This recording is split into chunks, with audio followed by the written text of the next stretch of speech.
అల్లూరి సీతారామరాజు జిల్లా పాడేరులో ఈదురుగాలుల వర్షం బీభత్సం సృష్టించింది. ఈదురుగాలులతో కూడిన వర్షం రావడం కారణంగా పాడేరు పట్టణంలో అక్కడక్కడ రోడ్డు కట్టంగా చెట్లు కూలిపోయాయి.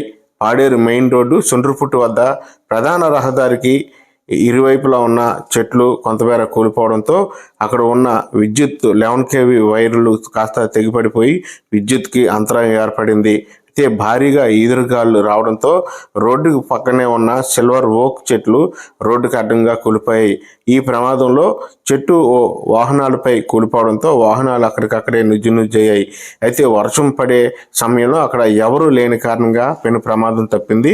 ఇదే విధంగా పాడేరు పట్టణం వ్యాప్తంగా ఈదురుగాలు భారీగా వీయడం కారణంగా సినిమా హాల్ కూడలి వద్ద పలు చెట్లు కూలిపోయినట్లుగా సమాచారం. అయితే విద్యుత్కి పూర్తిగా అంతరాయం ఏర్పడింది. 11 kV వైర్లు పూర్తిగా తెగిపడడంతో రోడ్డుపై ఎటువైపు వెళ్ళే దారి లేని క్రమంలో అటువైపుగా వెళ్ళే వాహనాలన్నీ ఎక్కడికక్కడే చిక్కుపోయాయి. పాడేరు నుంచి మైదాన ప్రాంతానికి వెళ్ళే ప్రధాన రహదారి కావడంతో అటువైపుగా వెళ్ళే వాహనాలు భారీ స్థాయిలో వాహనాల రాకపోకలు నిలిచిపోయాయి.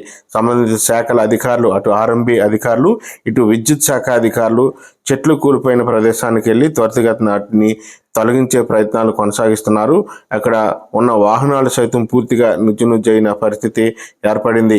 శుక్రవారం మధ్యాహ్నం ఒక్కసారిగా వచ్చిన ఈదురుగాలుల కారణంగా స్థానికులు కొంతమేర భయాందోళనకి గురయ్యారు. ఇదే నేపథ్యంలో భారీగా వీసిన ఈదురుగాలుల ప్రభావంతో రోడ్డుకి అడ్డంగా ఈ చెట్లు కూలిపోవడంతో స్థానికులు భయాందోళనకు గురయ్యారు. ప్రధాన రహదారిపై భారీ వృక్షాలు కూలిపోవడం కారణంగా ప్రధాన రహదారి మీదుగా వెళ్ళే పలు వాహనాలు విశాఖ నుంచి పాడేరు వచ్చే బస్సులు, పాడేరు నుంచి విశాఖ వెళ్లే బస్సులు సైతం పూర్తిగా నిలిచిపోయిన పరిస్థితి ఏర్పడింది. సంబంధిత శాఖల అధికారులు అక్కడికి వెళ్లి సమస్య పరిష్కరించే దిశగా వారు ప్రయత్నాలు కొనసాగిస్తున్నారు.